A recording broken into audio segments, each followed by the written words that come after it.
Estamos listos aquí. Buenas noches, saludos cordiales, un abrazo desde México a tanta gente que nos sigue en estos espacios de conversaciones generativas, cuyo propósito es el aprendizaje, una devolución o una reflexión en diferentes temáticas, tal y como lo hemos venido haciendo y como lo vamos a seguir haciendo en los días posteriores. Tenemos ya también mucha gente en esta lista esperando estos conversatorios, gente muy capaz, muy profesional, y estoy seguro que todas las temáticas que vendrán en los próximos días y semanas van a ser de su total interés. Hoy tengo el agrado de presentarles a un abogado y consultor muy reconocido, quien además desde San José, en Costa Rica, nos va a abordar una temática que está como recién salida, que de una u otra forma ha tenido algún eco a nivel social, económico y quizás hasta político, porque sé que también se ha dado, y es el tema de la ley Usura en Costa Rica, que de una u otra forma tiene un impacto en la economía, en la dinámica social, en la dinámica de las finanzas personales también, porque tiene diferentes alcances. Consideramos que es un tema de relevancia porque son decisiones trascendentales que se toman a nivel del sistema bancario en general. Pero bueno, para entrar en este detalle, es un gusto presentarles al licenciado Neftalí Fernández, quien con mucha gentileza y en una agenda muy apretada, porque sabemos que tiene muchos compromisos, incluso tuvimos por ahí una alteración del orden en algún momento, hoy nos está pues dando esa herramienta, generando esta propuesta de aprendizaje, de reflexión o de conocimientos nuevos para que todos estemos más enterados en qué consiste la ley Usura. Así que, licenciado, buenas noches, un saludo hasta San José y bienvenido, gracias. Muy buenas noches, Manuel. Qué gusto poder intercambiar ideas y conocimientos por este medio. Un especial y cariñoso saludo a nuestros asociados en México, porque en México hay una empresa que tiene un nombre semejante al nuestro, la Defensa del Deudor México, con quienes estuve reunidos el año pasado y pudimos elaborar un borrador de una estructura que pensamos organizar a nivel de toda América, que se llamará la Defensa del Deudor para las Américas. Ya tenemos socios en México, en Panamá, en Argentina y en República Dominicana. También tenemos la posibilidad de unos asociados que recientemente contactamos en El Salvador y en Guatemala. Porque el ser deudor, como lo he manifestado en repetidas ocasiones, no es lo mismo que ser un delincuente. Tradicionalmente, la justicia, los sistemas han venido relegando a los deudores y muchas veces se les ha venido considerando casi como delincuentes y marginándoseles muchas veces de la sociedad y por supuesto de los negocios.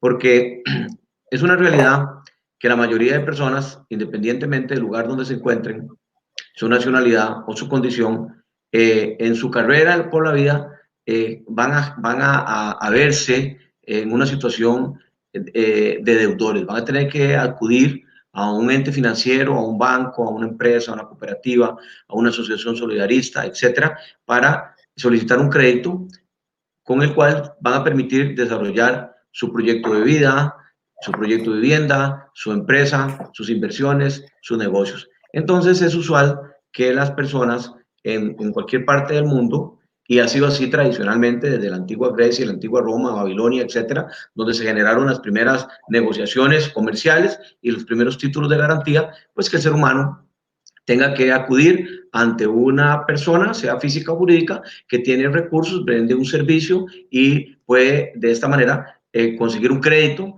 para realizar alguno de sus proyectos de vida. Entonces, en este canasto estamos casi todos los seres humanos debiendo. Claro. Y no es extraña la figura, porque los países también tienen créditos. La situación que pasa con el padre de familia, que se siente agobiado porque no puede salir adelante con su propia vida y con ese entorno familiar, sucede también con las grandes empresas y sucede también con los estados, con los países.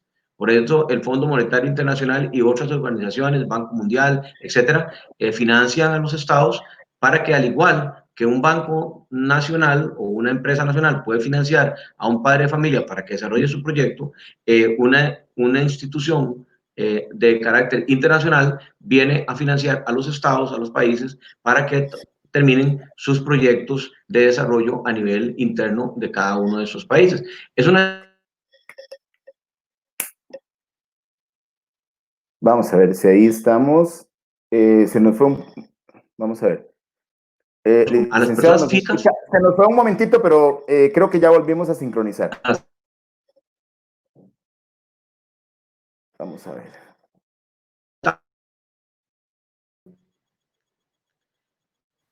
Vamos a ver. entonces, Ahora listo. sí, disculpe, Sí, es que sí, se nos fue y ahora ya reintegramos. Ok. es normal. Más ahora que en el mundo realmente estamos saturados por las vías de la Internet. Cuento que la empresa que nos suministra a nosotros este servicio, yo lo llamé molesto un día de estos y viene el técnico y me explica y me dice, mire, licenciado, es como que por la autopista de su casa circularan 100.000 vehículos al día, lo cual ya es mucho, y ahora circulan 2 millones. Entonces las Claro. capacidades de las redes internacionales están saturadas y sabemos que es así. Entonces les decía que esta condición de deudor se le puede aplicar al padre de familia, se le puede aplicar a la empresa y se le puede aplicar a los estados, también a las naciones. Y de esa manera el calificativo de deudor puede albergar prácticamente a todo el ser humano.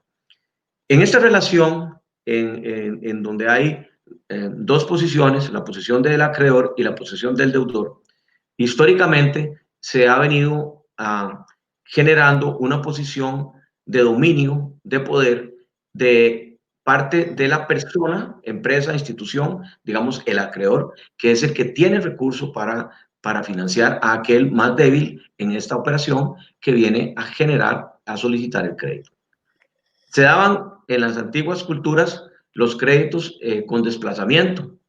Usted allá en la antigua Roma, Grecia o Babilonia quería un crédito y entonces llevaba sus ovejas, sus vacas o sus caballos, se los entregaba a la persona que tenía el dinero y esta persona se llevaba esos animales para su granja y cuando se le reintegraba el dinero los devolvía. Es una figura vieja que se llama prenda con desplazamiento. O sea, el objeto de la prenda, en este caso, eh, los animales, se los llevaba para la granja y los devolvía luego.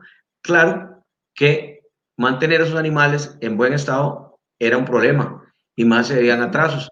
Entonces empezaron a generarse otro tipo de figuras como las prendas sin desplazamiento, que es lo que sucede actualmente cuando, por ejemplo, se pide un crédito sobre un bien mueble, por ejemplo, sobre un vehículo. Entonces, la persona dueña del vehículo sigue disfrutando del vehículo y ya se hace una prenda sin desplazamiento.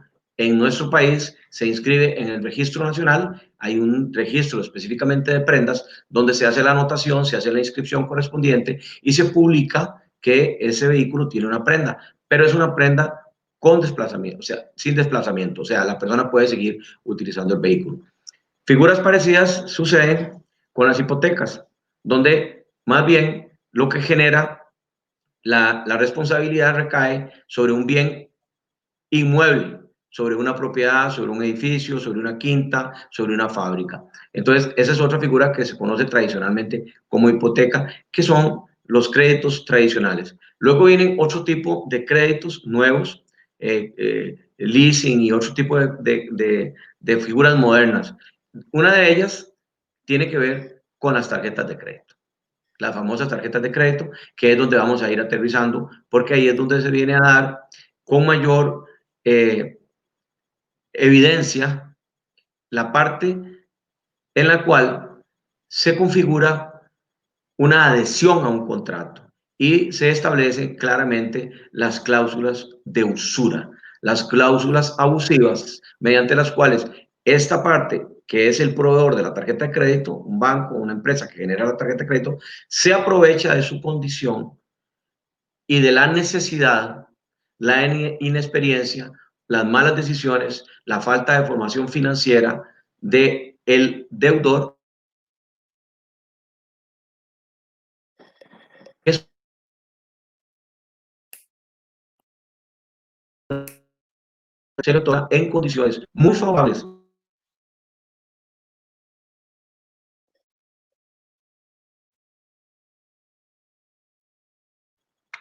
Les decía, se da la empresa y obviamente en condiciones muy desfavorables para el tarjetaviente. Entonces, en 1994, en nuestro país se forma, se legaliza precisamente una ley que no se llama ley de usura. El nombre correcto de la ley es Promoción de la Competencia y Defensa Efectiva del Consumidor del 20 de diciembre de 1994. Licenciado, bueno, sé que va a ser, es un tema muy profundo y lo vamos a analizar en detalle, pero antes quiero retomar algo con lo que usted inició. Y realmente se me instala una frase muy significativa que significa ser deudor no es ser delincuente, por todos los estereotipos sociales que existen en cuanto a la incapacidad de pago que muchas veces, dependiendo de condiciones laborales, situaciones sociales, una persona entra y llega con esa condición a negociar. Pero usted, al hablar de esta parte internacional, cuando habló de México, Argentina, creo, y de otros países, me llamó mucho la atención que el tema de ser deudor en situaciones difíciles, por todo lo que ya sabemos, o el deudor involuntario, ¿verdad? Porque también está el deudor voluntario, que es otra responsabilidad la que debe asumir. Pero en este caso, que hay algo a nivel internacional, que hay algo estatal, ¿hay conciencia de los estados a nivel gobierno para decir, tenemos una problemática social con las malas costumbres de consumo, por lo tanto esto lleva a endeudamientos, por ejemplo, busquemos posibilidades para refinanciar, hacer una consolidación de saldos? ¿Cómo funciona esta figura que ustedes están planteando a nivel internacional? Bueno, en realidad lo que estamos tratando de hacer es una alianza con organizaciones semejantes a la nuestra. En el caso nuestro, yo tengo más de 36 años de experiencia. Yo laboré en el Banco Anglo Costarricense, que era el banco más viejo que había en Costa Rica, que ya no está en circulación. Y ahí tuve la oportunidad de trabajar en el Departamento de Cobro Judicial. Entonces me permitió por muchos años tener, poder observar las cosas desde una óptica diferente. Ya tuve una cara de la moneda. Y luego, independientemente, formamos la Defensoría del Deudor de Costa Rica desde 1986 y entonces hemos tratado de buscar aliados en otras partes de América. También tenemos un contacto en España y un contacto en Italia, pero eso podría quedarse un poquito postergado para luego. De momento, por ejemplo, en México, tuve un acercamiento con la defensa del deudor México y pude observar la forma en que en ese gran país se manejan las situaciones parecidas las situaciones parecidas a las de Costa Rica. Sin embargo, el trato es diferente. La situación es muy diferente y claro que hemos aprendido muchísimo de ellos y espero visitarlos o que nos visiten pronto para poder amarrar un poquito más conceptos y estrategias. ¿Por qué te digo que el deudor no es un delincuente? Cuando tuve esa oportunidad allá en México y las oportunidades que he tenido de estar en otros países y de interactuar con grupos semejantes al que represento yo en Costa Rica, me cuentan, por ejemplo, las prácticas que hacen de cobro.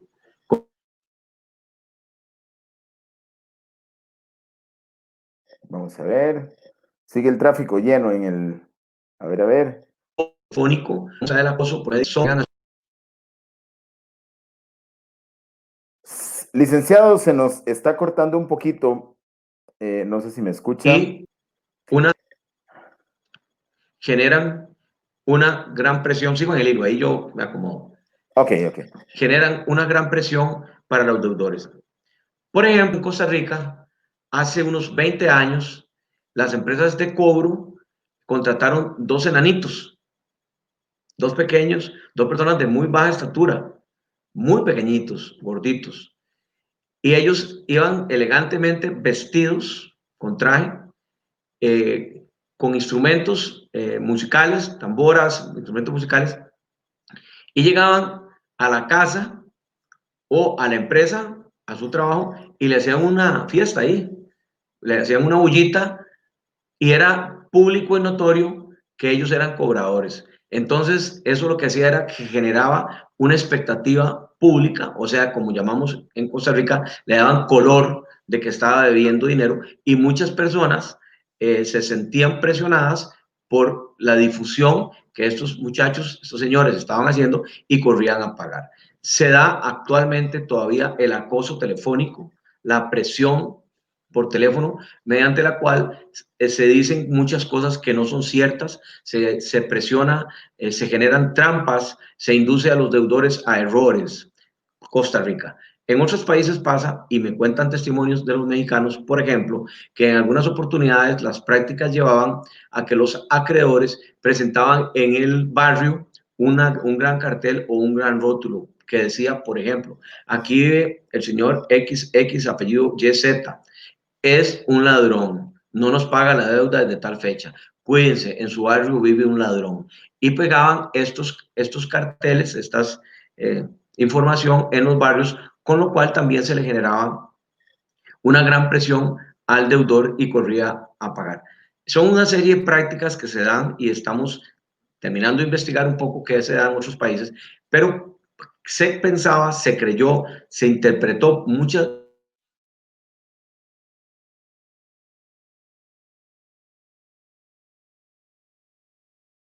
Vamos a ver. Era una especie de delincuente, o sea,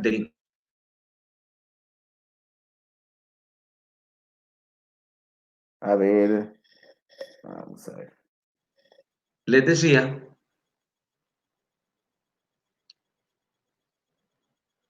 a ver si la puerta. Estamos un poquito con interrupciones. Vamos a ver si ya ahora ahí estamos de nuevo. Hola, hola. Ahora sí, de nuevo.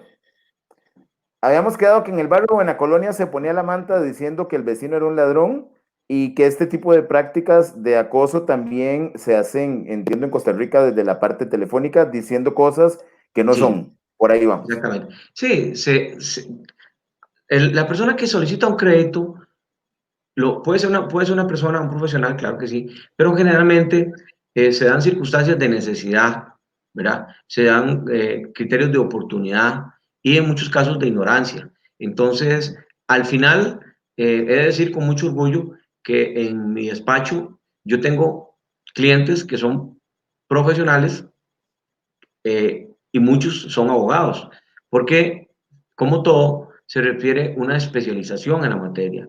Y a veces que tengo un colega al frente y le explico con detenimiento el derecho legal que tiene de no pagar una deuda, derecho legal de no pagar una deuda, y cómo legalmente se puede hacer para no pagar una deuda. Porque así como el acreedor tiene un derecho para cobrar, el deudor también tiene un derecho para no pagar si se ejecuta de la manera correcta, puntual, en el término correcto y con la forma que está establecida.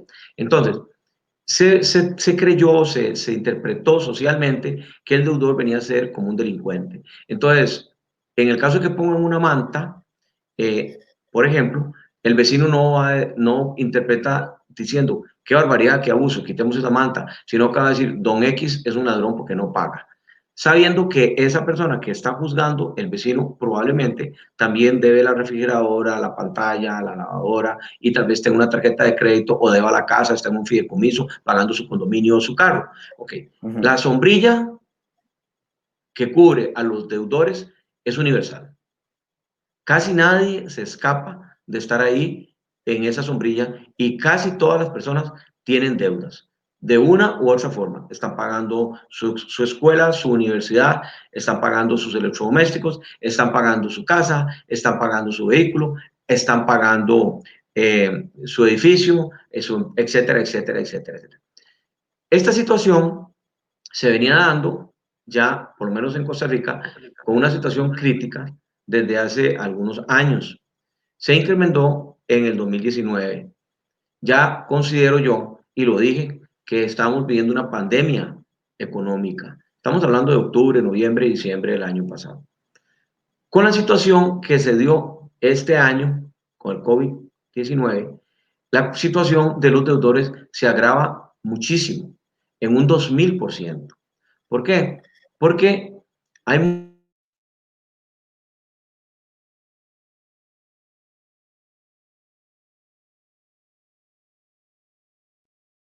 Vamos a muchas ver. empresas privadas que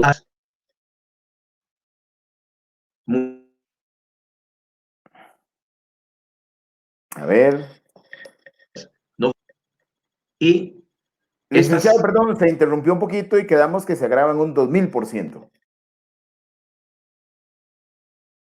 y estas actividades se van a agravar más,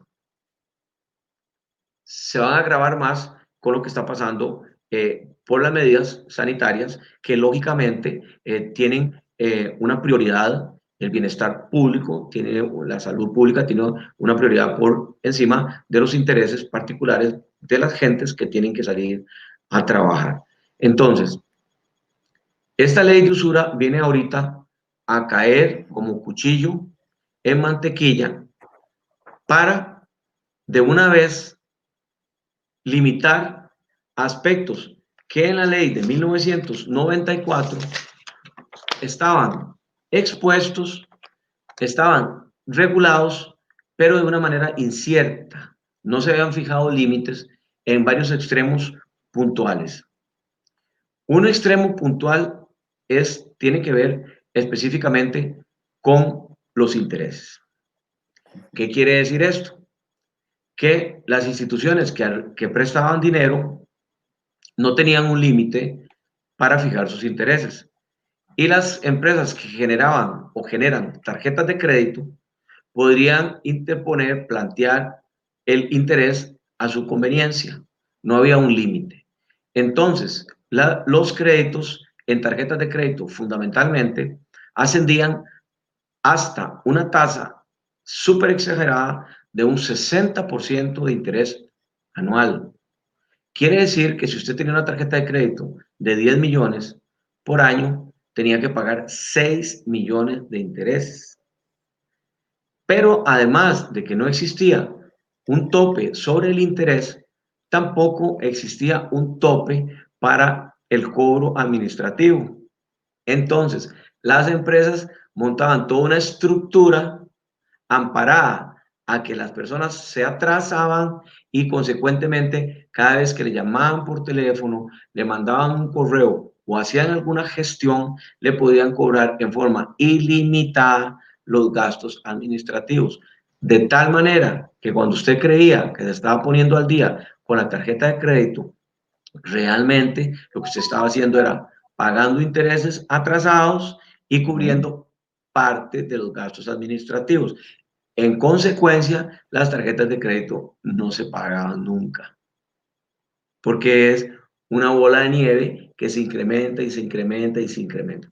En mi práctica profesional, en miles de personas que he atendido, gracias a Dios, me han contado como por años pagan, pagan y pagan, pero nunca cancelan. Y es porque las reglas de juego no estaban claras. Entonces, por ejemplo, algunas personas les llamaban por teléfono y la primera llamada o la primera gestión administrativa les cobraban, digamos, $15. La segunda llamada o cobro se hacía por $25 y la tercera, digamos, por $50. Entonces, si esa práctica se la hacían una vez al mes, ya usted estaba endeudándose, digamos, en $100. El mes siguiente, si tampoco pagaba, igual le volvían a hacer la gestión. Entonces, cuando usted se acerca al banco y deposita $200, creyendo que ya con esos $200 está cubriendo una o dos cuotas atrasadas, lo que realmente está cubriendo por ley son los intereses o los gastos administrativos. Actualmente, la ley fija un tope para los intereses que es mediante una fórmula financiero-jurídica que establece el Banco Central de Costa Rica cada 6 meses que se pone un tope. Y ese tope no puede superar hoy el 38%. Entonces, si usted hace la matemática de un 60 a un 38%, te vas a dar cuenta que hay un 20 y pico por ciento de sobreprecio, que es el que permitía mantener un staff de personas abogados, financieros, contadores, administrativos, telefonistas, que se cubrían sus salarios con ese 20 y pico por ciento.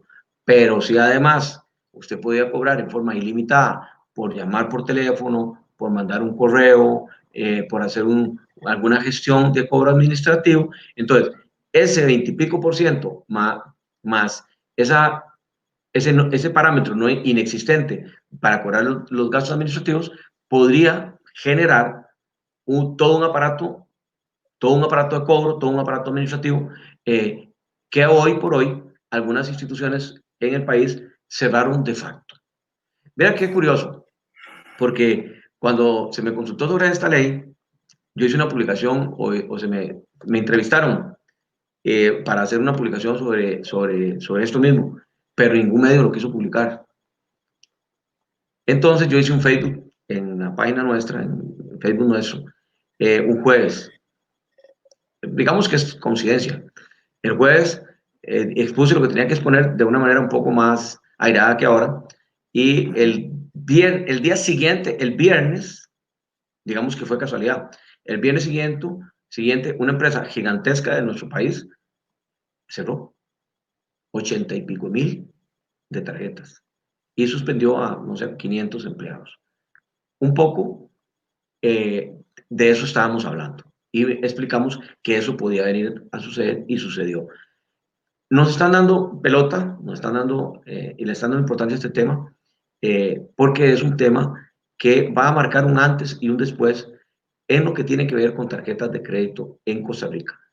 Entonces, viene toda una dinámica y viene una tesis que estamos exponiendo dentro de varias sobre el tema. Por ejemplo, si ahora el, el tope de interés es el 38%, le pregunto, Manuel, ¿qué pasa si hoy un tarjetaviente en Costa Rica compra una refrigeradora hoy? El contrato lo firmó hace años con la empresa que le generó la tarjeta. Ok, pero resulta que la refrigeradora la compró hoy. Ok, ¿qué tasa de interés se le aplica? ¿La tasa de usura con la que firmó la tarjeta o la tasa que está establecida hoy? Dígame usted, ¿qué piensa? Bueno, lo que pensaría es que debería firmar un nuevo contrato para esa tarjeta con la entidad que me la otorgó, ¿no? Donde se actualice el porcentaje de interés. Ok, pero eso puede generar una gran trampa. Ajá. Ya te la voy a explicar. En mi criterio, una tarjeta de crédito genera un crédito individualizado cada vez que se hace una compra. Y en consecuencia, en mi lógica simple, si usted compra la refrigeradora hoy, ese generador de tarjeta tiene que hacer una adecuación financiera, jurídica, numérica, contable, para que ese crédito nuevo le genere intereses con la ley actual. Porque la ley no es retroactiva. El Exacto. derecho tiene varios principios, un montón de principios importantes. Primero en tiempo, primero en derecho, la no retroactividad de la ley, porque qué peligroso sería que, por ejemplo, un gobierno, para sacarse el clavo con alguna gente, por ejemplo, venga de algunas leyes hoy mucho más severas y apriete a un montón de gente que inclusive podría estar hasta sancionada de otra manera. Entonces, la ley no es retroactiva. Tengo dos preguntas antes de que continúe. Usted hágame todas las preguntas que quiera. Vamos a ver. Una es, estamos hablando de un 60%, era evidente que esto ya en alguna forma sostenía estructuras, personal, casi que no, me atrevo a pensar, porque no tengo la evidencia, que no salían ni siquiera de las utilidades de estas entidades el mantener estas estructuras, casi que el mismo cliente con estos cargos administrativos sostenía esto.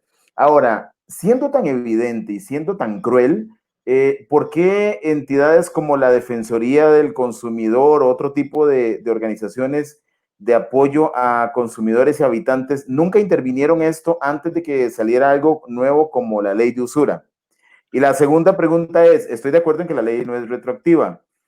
¿Cuánta gente está endeudada que no ha podido hacer una consolidación de deuda para ponerse al día? Si partimos de que toda la gente compra la refrigeradora hoy, no ha pagado el saldo anterior, entonces, ¿en qué momento van a empezar a disfrutar del beneficio de la ley de usura? Mire, lo que usted me pregunta es súper, súper.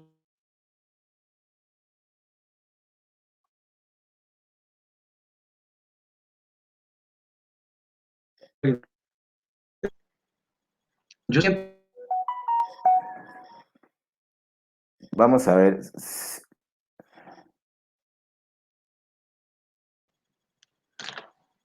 estoy con audio, Manuel. Ok, Nos quedamos yo en siempre, que yo le hice la pregunta. Hasta ahí nos quedamos. okay, yo siempre he dicho y lo defiendo que la justicia y el derecho se divorciaron hace X años. No es lo mismo la justicia y el derecho. Ajá. Muchas veces se quiere establecer una ley con base en la justicia. Se quiere defender algún principio, alguna norma que es justa. Entonces se dispone a elaborar una ley. Entonces yo siempre lo digo, sale del corazón hacer algo que sea justo, algo noble, algo ideal, si se quiere. Esa es la justicia.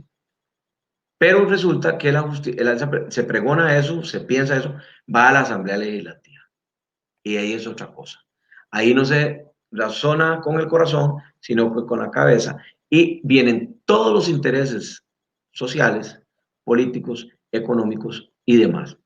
Entonces, es una situación que puedo defender hoy y te la voy a explicar ahorita con mucho detalle cuál es mi posición cruda, como usted lo dice. Si la sociedad ha venido empujando hace años para que se dé una regulación que ahora salió el 20 de junio de este año, que es lo que conocemos como la ley de usura. Pero en el 1994 ya existía esa ley, y esa ley de la promoción de la competencia y defensa efectiva del consumidor es la que hoy viene a reformar 3, 4 artículos y es la que conocemos como ley de usura, pero en realidad es la misma ley, Manuel, la misma ley, solamente que se desarrollan y se complementan algunos artículos. ¿Por qué se le llama ley de usura? Porque hay un artículo en el Código Penal que es el artículo 243. Ese artículo 243 en lo que interesa dice, será reprimido con prisión de 6 meses a 2 años o con 20 a 80 días multa el que aprovechando la necesidad, la ligereza o la inexperiencia de una persona, y eso es lo que pasa con el deudor. Al deudor tiene una gran necesidad, actúa por ligereza, actúa por inexperiencia, actúa por un asunto de costo de oportunidad, pero entonces viene una institución y dice, le hiciere dar o prometer cualquier ventaja pecuniaria evidentemente desproporcionada con su prestación o le otorga garantías de carácter extorsivo. La misma pena es aplicable al que a sabiendas adquiere o hiciere valer un crédito usurario. O sea, el delito de usura, Manuel, desde el año 80 y pico que se estableció el Código Penal existe. Y en el 94 se regula la usura. Vea qué interesante. Vea qué interesante lo que te voy a decir. La semana pasada pasó, valga la redundancia, en la Asamblea Legislativa la ley de acoso callejero. La vi. Entonces, esto quiere decir que si usted tiene una niña de 15, 12 años y usted va con su esposa por el Parque Central y un vulgar, un charlatán o cualquier persona le dice, le hace unas manifestaciones soez, vulgares, y le dice alguna cosa pasada de tono a su hija, ¿verdad? ¿Qué haría usted hoy con ella? Hoy. ¿Qué puedes hacer hoy? Bueno, hoy creo que Denunciarlo, son denunciarlo y meterlo a denunciarlo. la cárcel. ¿Qué será? Una contra. Bueno, con esa ley No, no, ya. es una ley, Antes es una pero ley. Lo mete a la cárcel. lo mete a la cárcel. Ajá. Ok. Hoy, una pachucada en la calle, Es cárcel. usted va con su hija, le dice algo, usted graba, pone un par de testigos, hace un video y a esa persona la agarra la policía y la meten a la cárcel. Y la meten de una vez, porque se está violentando, se está violando la ley de acoso callejero, como se conoce hoy. Pero te voy a hacer una pregunta, Manuel. Esa conducta, la vulgaridad que le dicen a su niña de 13 o 14 años, ¿qué pasa si se lo hubieran hecho hace un mes? ¿Qué puedes hacer Hubiera vos? sido que una Nada. contravención, Una una contravención o nada. reacción Un o berrinche que es un nada. padre de familia que no sabe decirle a su hija que vista más decorosamente. Su hija tiene que vestir más decorosamente porque anda provocando en la calle. Usted es el culpable porque usted es su papá. Esa misma niña, hoy, con esa misma ropa, si alguien le dice algo,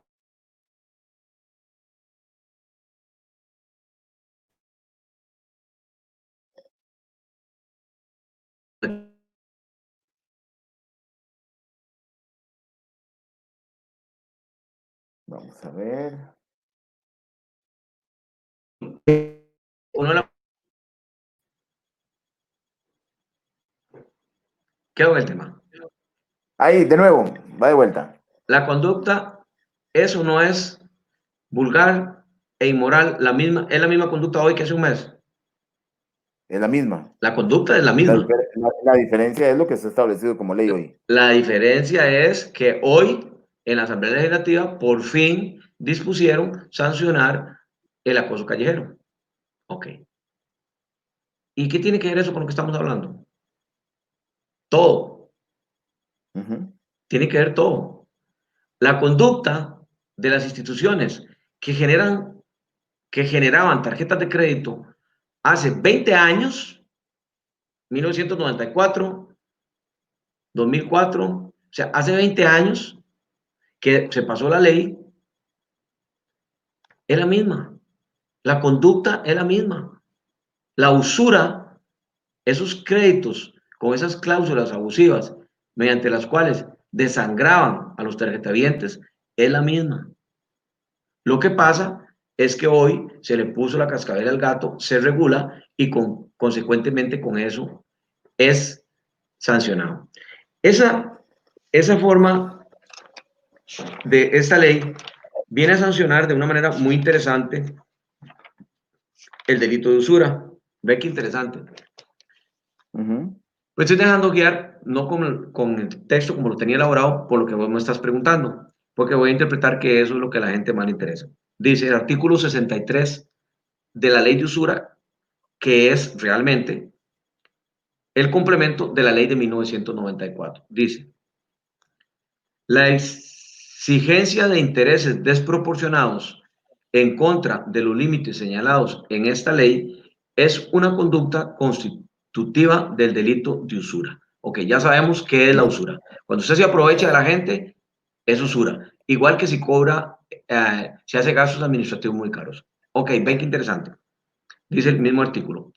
Las penas de los delitos de usura, agiotaje y propaganda desleal indicados en los artículos 243, 245 y 240 ley 49 de la ley 4573, que es el Código Penal del 4 de mayo de 1970, o lo nuevo, las sanciones deben duplicarse cuando se cometan en perjuicio de los consumidores y usuarios en los términos estipulados en el artículo 2 de esta ley. O sea, ahora resulta que se puso un tope a los intereses y se estableció un tope, que ahora te lo voy a explicar, a los gastos administrativos. Ahora te voy a explicar en qué consiste. Pero resulta que si las personas, los bancos o las instituciones se abusan de ese tipo de interés, ojo lo que dice, artículo 200, el artículo 53 de la nueva ley. Cabrá responsabilidad penal, civil y administrativa de los funcionarios, representantes, administradores o gestores de las personas jurídicas que tomaron la decisión de cobrar una tasa de interés que supere los límites señalados en el artículo 36. Okay. ¿Por qué algunas instituciones cerraron de facto? Porque con la nueva ley, Manuel, las personas que toman decisiones, los funcionarios, los representantes, administradores y los gestores que tomaron decisiones van para la cárcel. Y les van a aplicar las sanciones del delito de usura, artículo 243 por 2. Entonces, en vez de que van a ir 2 años a la cárcel, pueden ir 4 años a la cárcel. Entonces, mejor, para no correr ningún riesgo, muchas empresas dijeron, suave, no demos más tarjetas de crédito, frenemos esto de una sola vez. Con relación a el cobro de los gastos administrativos, porque ya te dije que en el caso hay una estructura que maneja el Banco Central para delimitar el tipo de interés, y esa figura cada 6 meses se ajusta. Hoy, el tope es el 38%. Podría subir o podría bajar cada 6 meses. Y en el caso de los gastos administrativos, dice: los cargos por la realización evidenciable de una gestión de cobranza administrativa no podrá ser superior en ningún caso al monto equivalente al 5% de la parte del abono principal que se encuentre en mora. Ok, le pongo un ejemplo. Si el pago que se tiene que hacer es de 200.000 colones, pero de esos 200.000 colones, usted lo que va a abonar son nada más 10.000.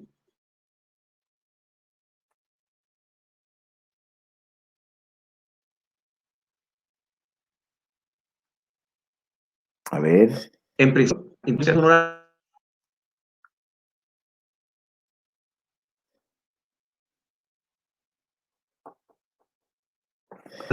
A ver. Licenciado, nos quedamos en los 10.000 del abono. Se ha interrumpido un poco.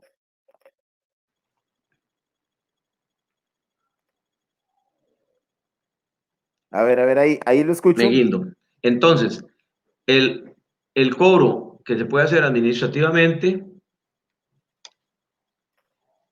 debe hacerse, en este caso, si la cuota es de 200.000 colones y se aplica a esta norma, lo que podrían cobrar por hacer esas llamadas son 500 colones. Pero también dice la ley que hay un tope máximo de $12. Acuérdate que antes cobraban 15, 25, 50. Ayer atendí a un cliente que vino de Quepos, un hotelero.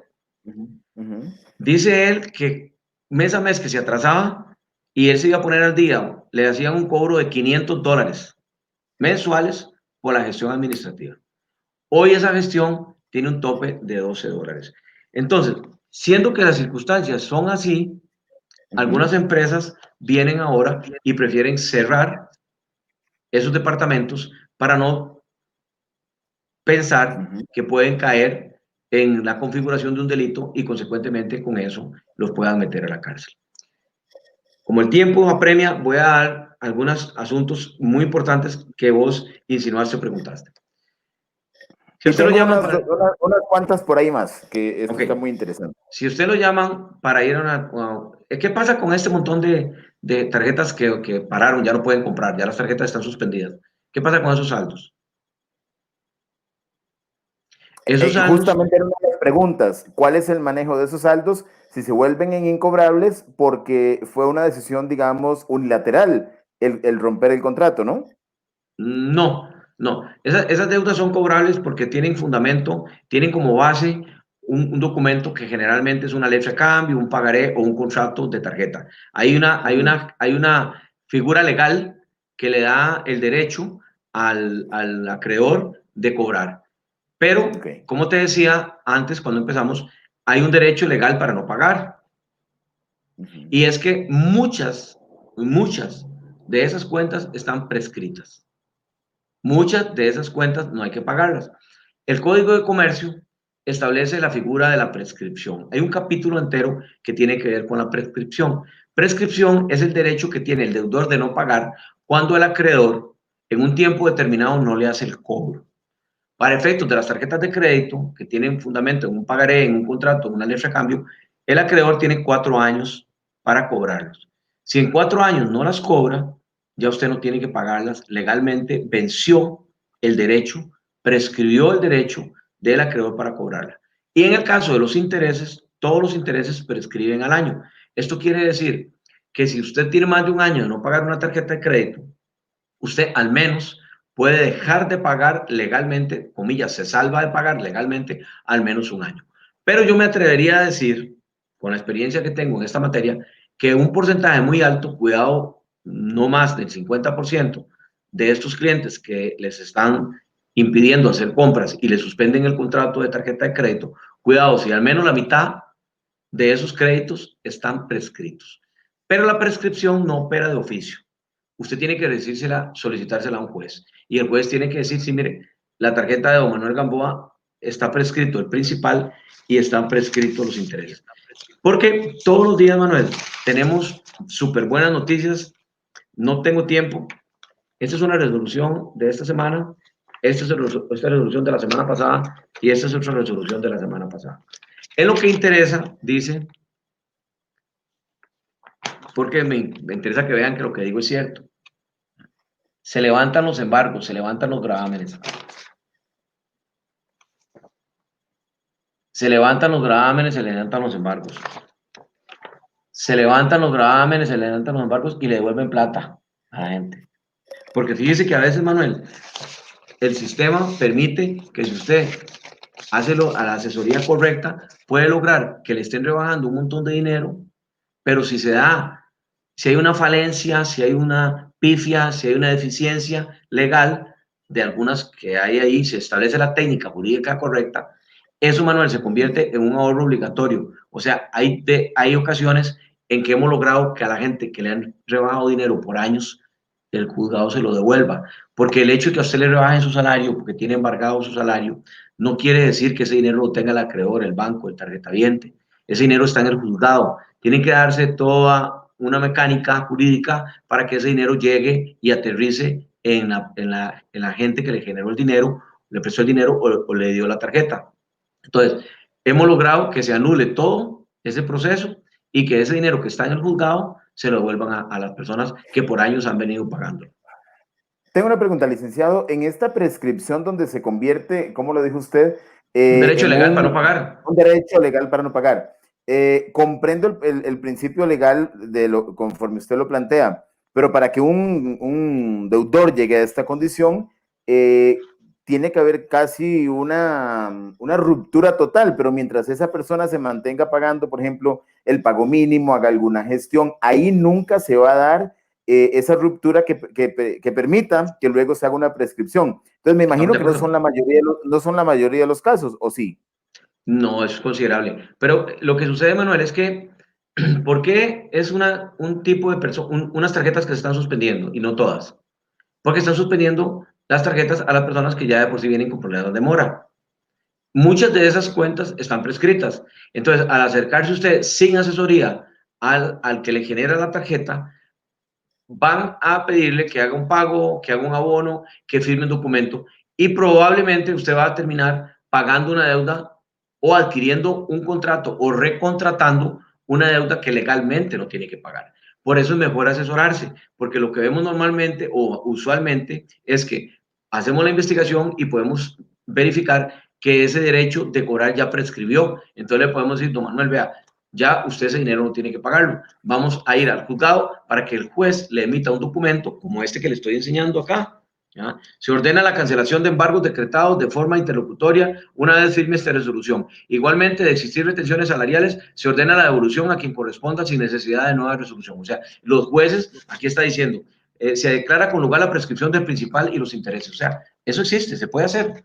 Pero la gente tiene que informarse, tiene que asesorarse para que no se vayan, como decimos, de bruces, de primeras, a tratar de hacer una negociación, porque pudiera ser que esté en una condición aún peor de la que estuvo pagando y pagando y pagando intereses y gastos administrativos por años. Ahora se puede poner en una posición de indefensión mayor al ir y a meterse literalmente en la boca del león, donde va a ser notificado, donde va a tener que asumir algunas condiciones y va a renovar probablemente un contrato de una deuda que, como te digo, legalmente no tiene que pagar porque ya está prescrita. La ciencia es asesorarse. Asesorarse. Hay un tema acá. Ha sido histórico el tema de que los intereses en este tipo de tarjetas son muy altos. Había una ley anterior que ahora usted dice que se aclara y se termina de establecer con sus principios. ¿Qué ha pasado antes? ¿Ha sido un tema de voluntad política por decretos que no se han generado para hacer un alto como se hizo ahora? ¿De quién ha dependido no haberle puesto un alto antes para no haber llegado a estos niveles? Bueno, como todo, digamos, uh, hay personas y hay instituciones y hay entidades que tienen el poder para manejar los hilos de la sociedad. Yo quisiera pensarlo diferente y exponerlo diferente.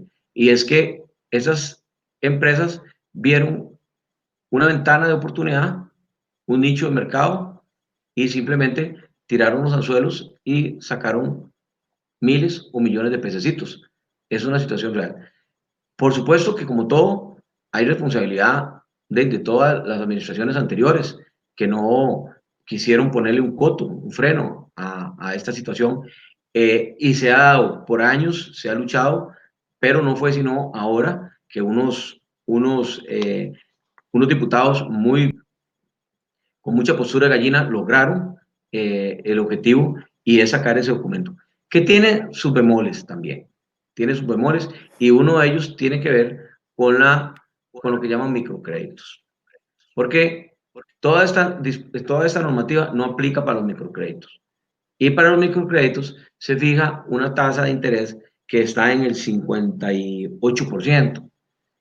Entonces, son créditos pequeños que andan hoy en 675.000 colones, pero la tabla, el tipo de interés que se fijó por ley, para mí es un tipo de interés usurero, porque estamos hablando de un 58%. Si los créditos de vivienda andan para abajo del 20%, mi criterio personal es que las tarjetas de crédito pudieron haber subido un poquito, o por qué no haberle dejado la misma tasa ordinaria que pone el Banco Central de un 38%, pero la fijó en un 50 y pico, un 56, 58%. Entonces, para mí, eso va a generar ahora que muchas empresas pequeñas, con no tanto dinero, puedan generar muchos microcréditos, y a la gente que menos dinero tiene se va a ver sometida nuevamente a tablas de usura con créditos que ya son más pequeños, con lo cual se les va a castigar doblemente, porque van a pagar un interés muy alto, pero no van a tener acceso a créditos más altos, a créditos más grandes que les permitan desarrollar sus proyectos de vida, sino que van a tener que limitarse a créditos pequeñitos, pero con un interés muy alto, que sin lugar a dudas me parece a mí que va a hacer que financieras y entidades de esta naturaleza van a desarrollarse mucho en el mercado financiero del país, porque con poco dinero van a poder tener muchos clientes. Licenciado, quisiera cambiarme ahorita a otra posición, incluso en los zapatos de algún colega suyo que defienda a este tipo de empresas, porque desde lo legal pueden salir muchos argumentos.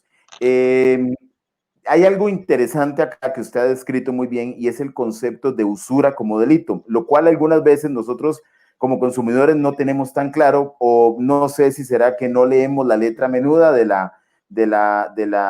contrato que firmamos cuando nos dan una tarjeta, estamos emocionados, la asignaron en un centro comercial, voy de compras y creo que es lo último que leo.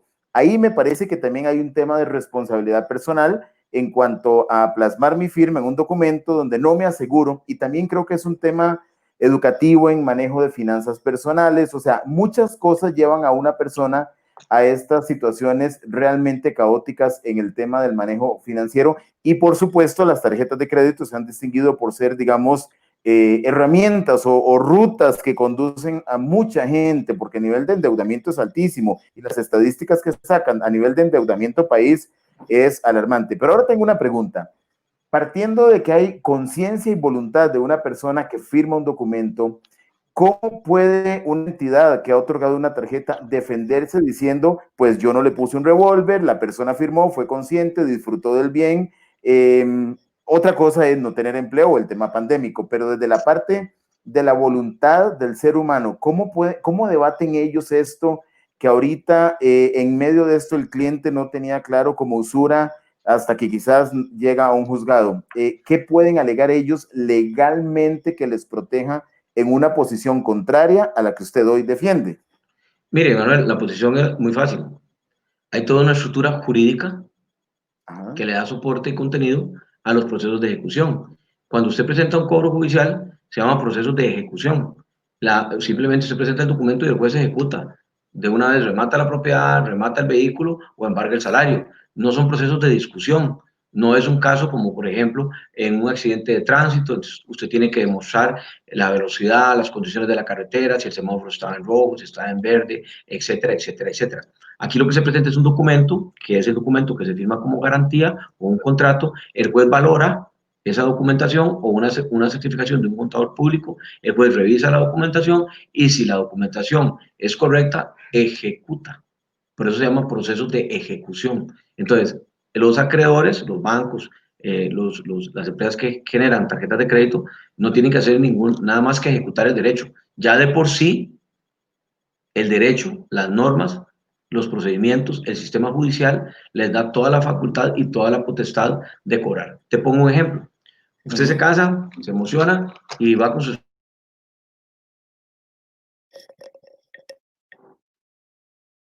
A ver, quedó en el casamiento el tema. No estaba feliz, se compró tu condominio. Quedamos en el casamiento, licenciado. A ver.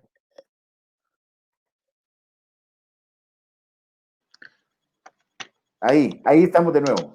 Ahora sí. Quedamos en el casamiento. En tu condominio. Ajá. ¿Verdad?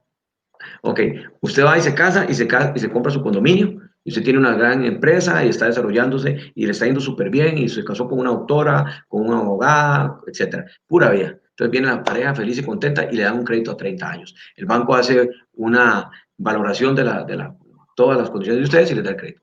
Pero resulta que se vino alguna situación, cualquiera, un accidente, un divorcio, alguna cosa.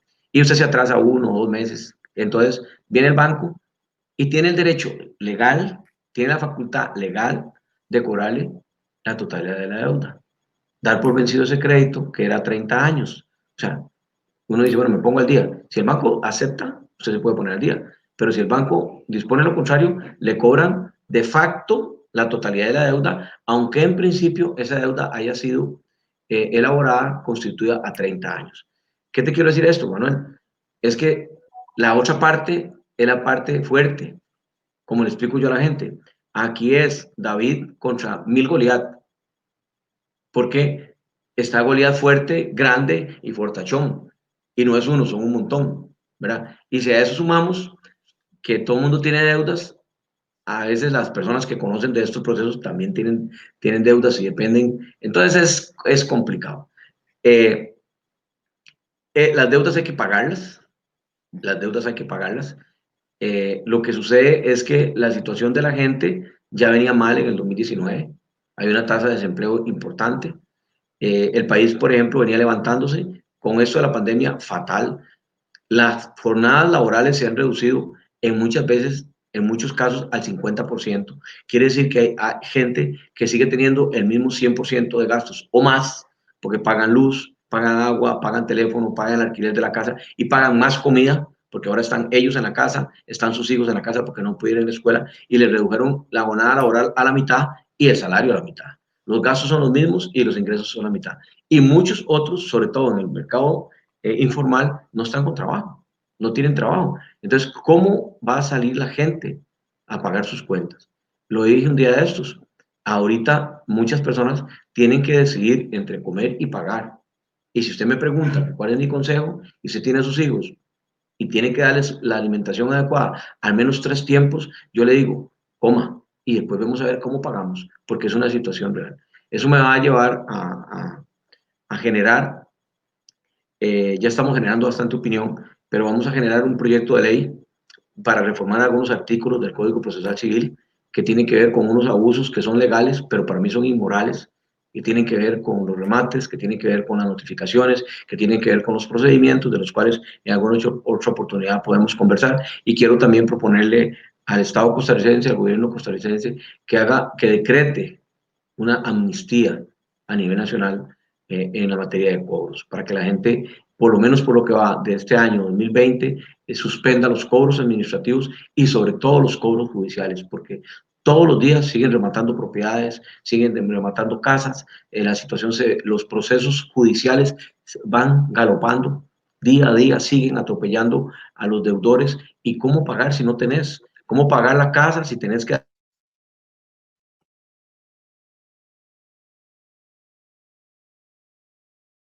A ver, quedamos en el pago de la casa. A ver, del licenciado, dinero para en pagar, el no pago de para la casa alimentar a nos tu familia. quedamos. Y no A ver, a ver. A ver. tenés que decir Ahí, ¿me escucha? Por ahí puntual, estamos de vuelta. Nos quedamos en el pago de la casa.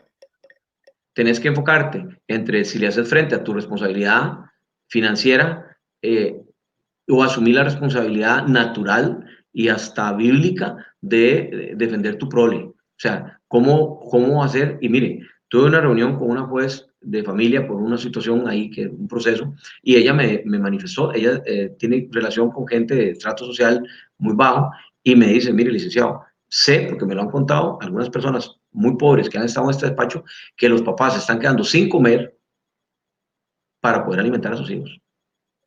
Y ya, comer arroz con huevo en muchas casas es la norma, porque es para lo que alcanza. Se lo voy a poner así. Mire, todas las panaderías están abiertas. Y si hay un gran negocio hoy que he podido ver, son las panaderías. ¿Por qué?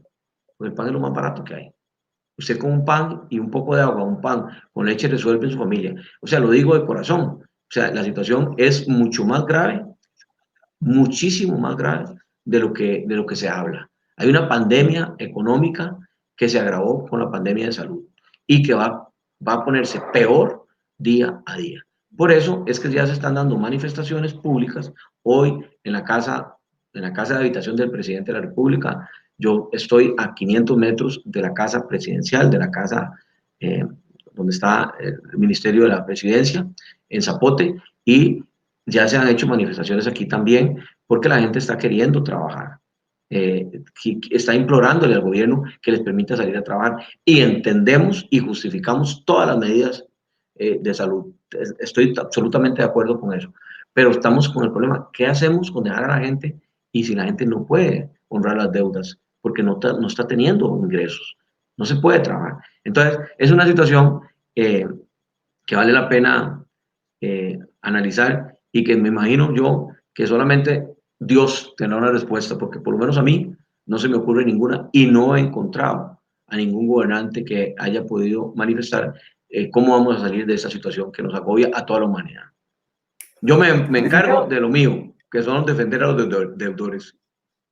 Muy bien. Tengo una pregunta que quizás no tengo clara la respuesta. Cuando hablamos del tema de de esta nueva ley de usura que pone un límite a los intereses, al porcentaje, versus un contrato anterior que yo firmé y el artículo que compro hoy, ¿cómo se calcula al final? No es retroactivo, hay un análisis interno, entonces me aplican por consideración, por ley, algún porcentaje de intereses promedio. Eso no me quedó claro.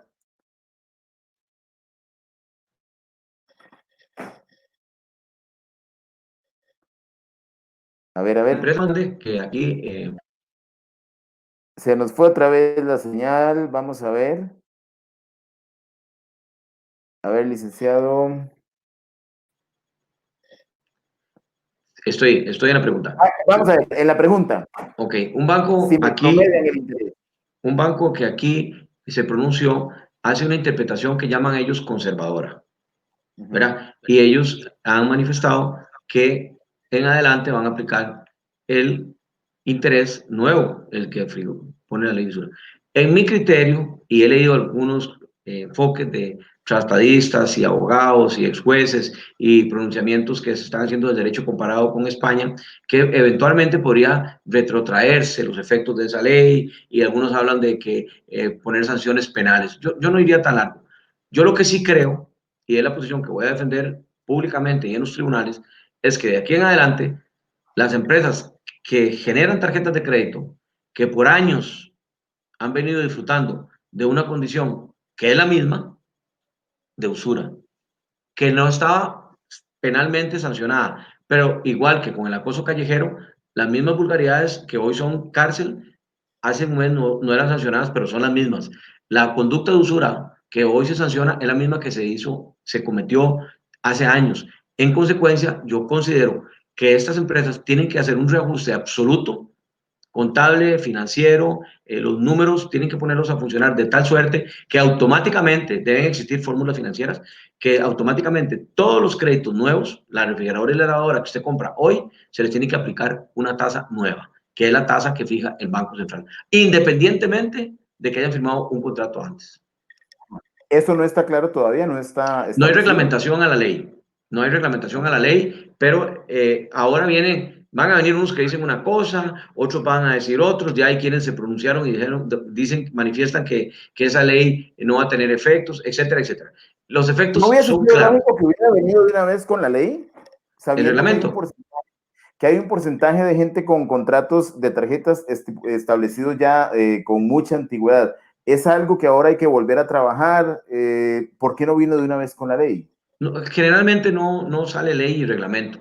Se negocia, se discute, se aprueba la ley y meses después, a veces más, viene el reglamento, es donde viene a tipificarse, a establecerse, a detallarse toda la regulación, digamos, la carpintería de la ley. Pero para mí las normas son claras, para mí son claras esta institución que me parece que hizo una muy buena interpretación, que es el PAC San José, me parece que es una interpretación muy inteligente, fue considerar y decir que es una interpretación conservadora y en consecuencia entiendo que van a aplicar el mismo criterio que tengo yo para que los créditos nuevos se disponga el interés que está fijando esta nueva norma de julio de 2020 y no las regulaciones anteriores, aunque el contrato sea viejo.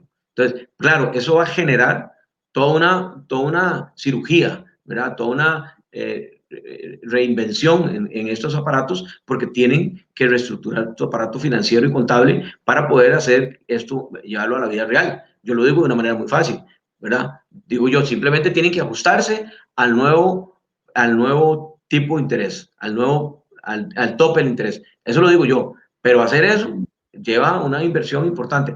Pero ya de por sí vinieron disfrutando por años de un 25% de interés, entonces tienen que hacer la inversión. Tienen que devolverle algo a todas estas personas que nos han venido financiando por años.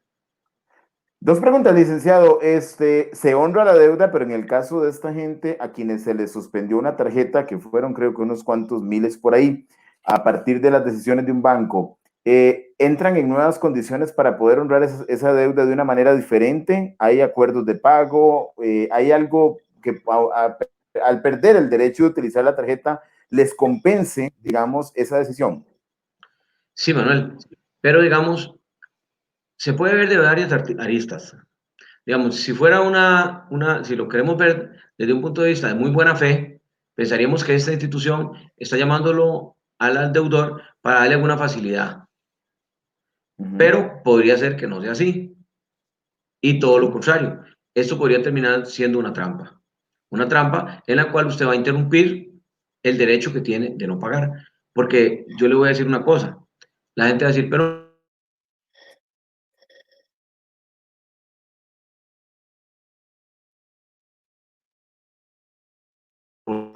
A ver, a y ver, le a voy a ver. decir, ¿por qué va a pagar?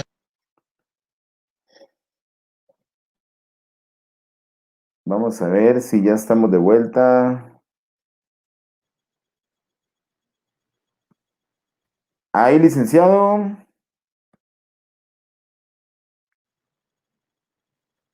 Todavía no. Vamos a ver, de Ahora vuelta. sí. Ok, Ahora sí. ¿por qué vas a renegociar o por qué vas a firmar un documento nuevo para comprometerte a pagar un saldo si ya usted por años ha venido pagando una tasa, una sobretasa? Quizás si hacemos la operación bien ante un juez, el juez va a decir, no, un momentito, usted no tiene que pagar nada porque ya usted pagó mucho. O el juez le va a decir, ya usted no tiene que pagar porque ese documento, ese cobro, esa obligación está prescrita. Estamos en una situación de muchísima incertidumbre, muchísima incertidumbre. Digamos, para las personas que litigamos, para los deudores, para los acreedores, inclusive para los jueces. Pero lo importante aquí es que la gente sepa que no puede irse de buenas a primeras. Tiene que asesorarse para que no cometa un error doble. ¿Cuál fue? Haber pagado por años una tarjeta de crédito con un interés que hoy sabemos que es de usura e ir a caer en la trampa de firmar un nuevo documento en condiciones que parecieran que son favorables, pero que podrían hacer que usted esté reconociendo una deuda que legalmente usted no tiene que pagar porque ya prescribió. Al Si final, el, esa asesoría. si el caso fuera que no me retiraron una tarjeta y tengo una tarjeta donde he demostrado que por años he pagado intereses bajo este concepto de usura, ¿podría yo hacer una contrademanda, pedir una devolución, cancelar la tarjeta y decir de todas formas ya está paga con un exceso de intereses bajo esta premisa que usted plantea? Ok, digamos, la posición facilista, ¿verdad? Y ya la he escuchado de algunos colegas, es esa. Decir, vamos a demandar. No creo yo que sea tan viable, porque la ley es de julio de 2020 y los efectos en principio no son retroactivos. Entonces, habría que esperar algún pronunciamiento para ver si podría dársele algún efecto retroactivo a la ley, lo cual no lo veo tan viable. No lo veo tan viable porque por principio general del derecho, las leyes no pueden ser retroactivos. Si fuera así, sería un caos. Hoy podrían hacer una ley al revés, suben los intereses. Entonces ya no son del 60, sino que son del 90%. Entonces le van a decir, Manuel, usted debe intereses los 10 años que ha estado pagando la casa porque le cobramos un interés inferior. Entonces, esa tesis no la veo que tenga mucho asidero ni jurídico ni fáctico. Aunque existiera algo, como usted decía, previo a esta ley, que ya de todas formas determinaba el concepto de usura en el cobro de ciertos porcentajes. Lo que sí se puede, específicamente con el tipo de interés y con los gastos administrativos, lo veo difícil.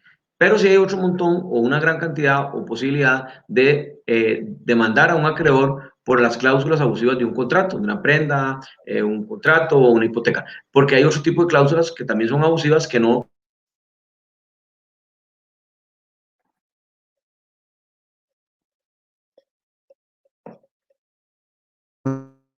Vamos a ver. relacionadas con los intereses y que los gastos pasan. Nos fuimos, Lick, de... Vamos a ver si estamos por ahí. A ver. Demos un minutito. Nos queda una pregunta para ir cerrando de todas formas. Ahora sí estamos de vuelta. Ok, entonces, me decías. No, que me decía usted que no era viable, pero que sí había algo en cuanto a Ok, cuestionar lo que sucede es que las cláusulas abusivas, si fueran otro tipo de abusivas. cláusulas abusivas, hay que llevarlas a un juzgado civil, presentar un proceso, un proceso ordinario para que sea un juez civil que determine si esa cláusula es o no es abusiva. Pero esa cláusula abusiva de un contrato podría llevarnos a que se anule la cláusula y no necesariamente el contrato. O sea, si es un contrato de 20 cláusulas, vamos a pelear para alegar que una cláusula o dos cláusulas son abusivas y el juez podría determinar que efectivamente esas cláusulas son abusivas, pero quizás no sea suficiente como para anular el contrato. Entonces, lo que llamamos nosotros un saludo a la bandera, una cartita al niño Dios. O sea, esa ley sí dijo, pero al final no puso el cascabel al gato. Se puso hoy cuando se estableció el tope de los intereses y el tope para los gastos administrativos, porque si ahí no hay para dónde. Ahí no hay para dónde. Se dijo, es hasta acá y punto. Y si se pasa, es usura. Y si hay usura, va para cárcel. Muy bien. La última pregunta, licenciado, para dejarlo descansar. Tranquilo. Bajo este principio de defensa del deudor y sobre todo en un contexto en donde se requiere tanta solidaridad, y como usted lo dijo, yo también en lo personal creo que ni siquiera hemos empezado a ver consecuencias que se avecinan. Si creemos que las que ya hay son las consecuencias, creo que faltan más, Claro. no por un mal deseo, sino por las implicaciones socioeconómicas que esto puede arrastrar en cadena, temas de empleabilidad y otras cosas.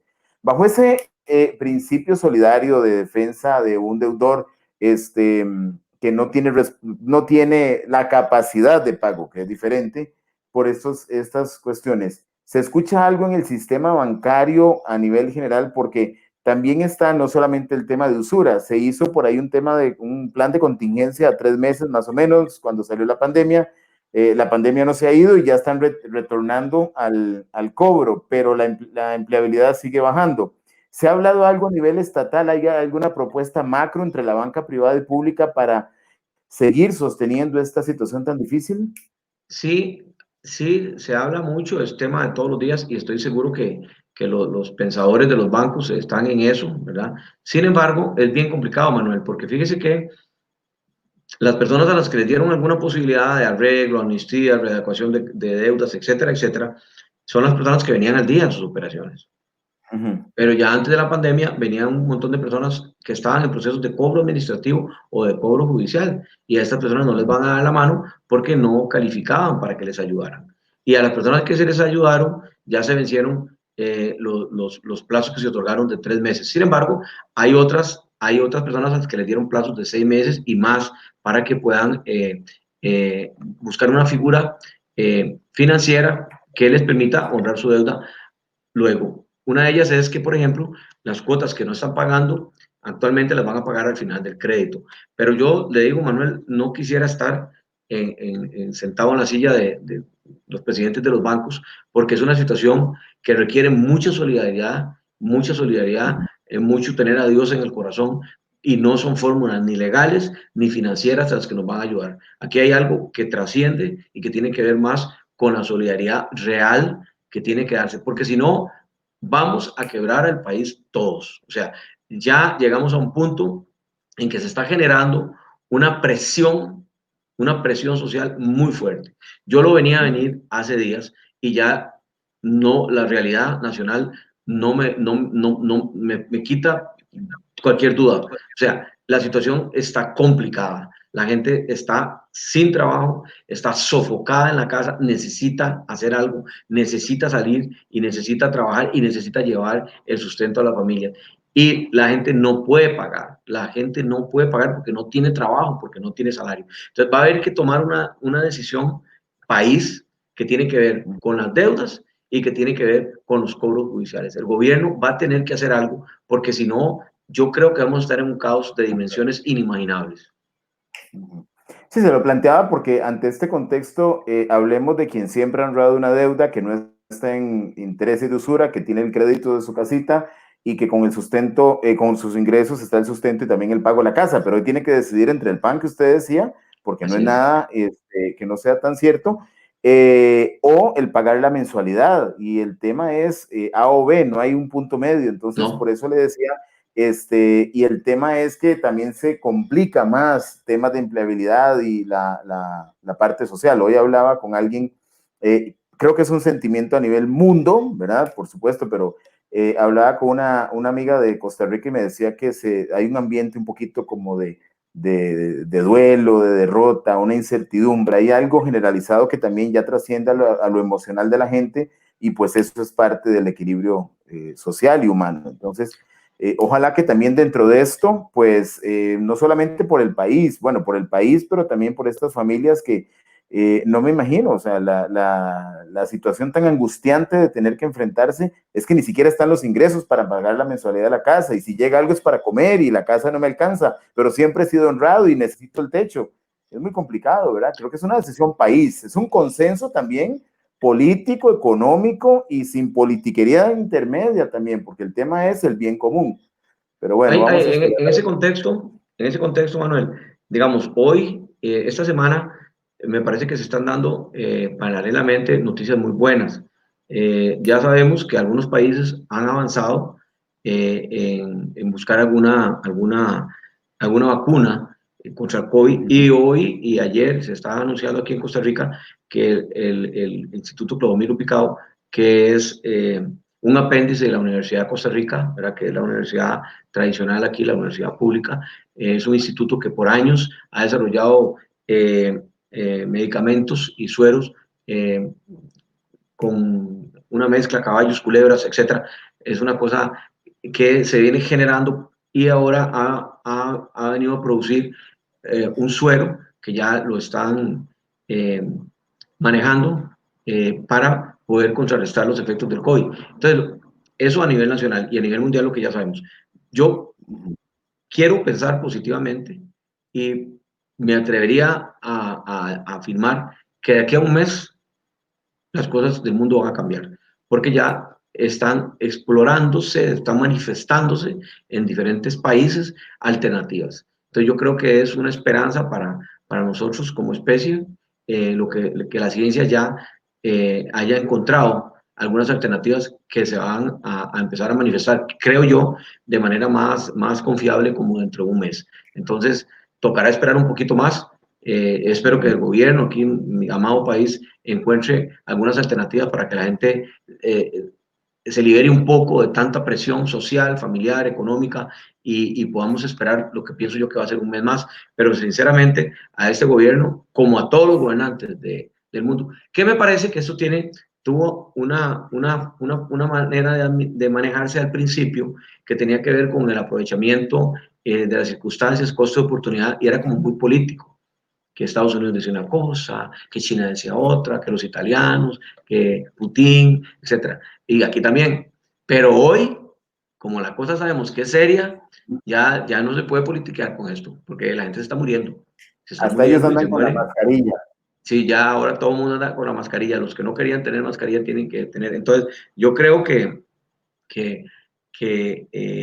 algo nos está diciendo la vida para no pecar de fanático. Y una cosa es que cerraron todos los templos, por algo será. Otra es que nos mandaron a todos a taparnos la boca. Y otra que nos mandaron a... Y la tercera no la capté. A ver, se me fue la tercera, licenciado.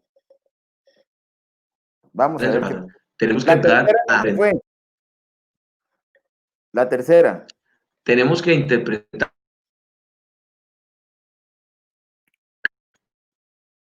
Vamos a ver, se nos ha interrumpido mucho hoy. ¿Qué pasaría? que la vida nos está Una lección, termino, será dando, eso. Manuel. Una Tenemos que lección. interpretar lo que está pasando. Ok. Sí, sí, Tenemos sí, que sí. interpretar esta realidad mundial. Boquita tapada, todo el mundo en la casa y templos cerrados. Algo nos están diciendo. Vamos a ver qué es. A ver si lo logramos descifrar. Ok, sí, y esperar, han salido noticias hoy, el tema de Oxford y también el tema en Costa Rica, y realmente un reconocimiento público a la Universidad de Costa Rica y a todo el sistema universitario público y también algunas privadas que se han solidarizado mucho. Es impresionante y es emocionante ver que algunas veces todas estas instituciones, pues en su buena gestión de forma individual, pero cuando hay que salir a ser solidarios, he visto a las Sí, universidades estatales haciendo esto y haciéndolo muy bien, con adecuaciones de precios, lo que es la gente de la Universidad de Distancia, he visto a la Universidad Nacional repartiendo medicamentos por Sarapiquí, en Carlos de la Una, la Universidad de Costa Rica pues trabajando a muerte este proyecto. Qué bonito porque también salen cosas muy buenas y nos sí, recuerda que sí somos uno solo, ahí sí somos uno solo, claro. y el gran aporte de la UCR con el Clodomiro Picado, ojalá que tenga éxito. Así que, Sí, esa es la esperanza de bueno, todos. sí, claro, y también pues es un tema mundial, ¿verdad? Ahora esperar a que llegue la vacuna y sí, porque de lo contrario estas consecuencias no se ven tan fáciles, aunque ya hay muchas de ellas. Sí, Pero bueno, sí. muchísimas gracias, licenciado. Ha sido un placer esa riqueza de conocimientos, esa claridad también. Recuerden que aquí la idea de este espacio es generar un conocimiento, hacer una reflexión, hacer un aporte, siempre buscando crecimiento personal, profesional, y no ha sido algo diferente a lo que usted ha hecho. Así que le agradezco su tiempo. Sé que su agenda ha estado muy, muy apretada y que haya podido sacar este ratito para compartir con nosotros. Así que un saludo hasta San José y muchísimas bendiciones. Manuel, para mí es un agrado haber podido compartir con ustedes. Eh, Búsquese a la gente de la Defensoría del Deudor México y ahí me lo saluda. Yo mañana les voy a poner un mensajito, ojalá les pueda pasar el programa para que lo vean. Es un anhelo a nivel personal y a nivel de algunas personas, de algunas otras gentes, de formar esa estructura a nivel de América, la defensa del deudor para América, para poder seguir luchando por los derechos de las personas que son deudores y no son delincuentes. Y como tal, tienen que defenderse, asesorarse para que tengan una mejor calidad de vida.